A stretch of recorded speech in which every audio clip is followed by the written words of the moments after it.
தருமபுரி மாவட்டம் பாப்பிரெட்டிப்பட்டி அருகே இருளர் மக்கள் வசிக்கும் வீடுகளின் மேற்கூரை இடிந்து விழும் நிலையில் இருப்பதால் இரவு நேரங்களில் உறங்குவதற்கு கூட அச்சமடைந்து வருகின்றனர் அந்த பகுதி மக்கள்.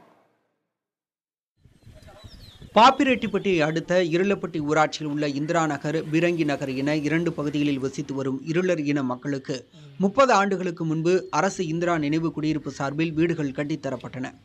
தற்போது போதிய வருவாய் இல்லாத காரணத்தால் ஒரே வீட்டில் 2-3 குடும்பங்கள் வசித்து வருகின்ற நிலை இருந்து வருகிறது.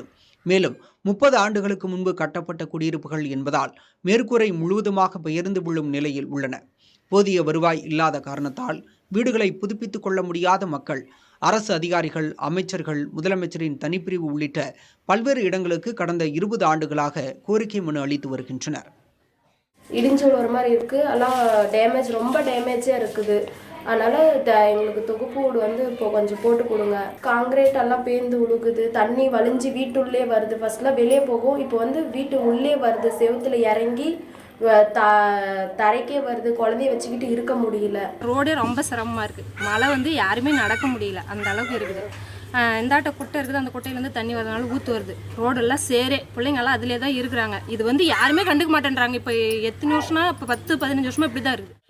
மேலும் சாலை, கழிவுநீர் கால்வாய் வசதி இல்லாததால் தண்ணீரில் நடந்து செல்லும் சூழல் ஏற்பட்டுள்ளது. இதனால் கொசு உற்பத்தியாகி தொற்றுநோய் ஏற்படும் அபாயம் இருந்து வருகிறது.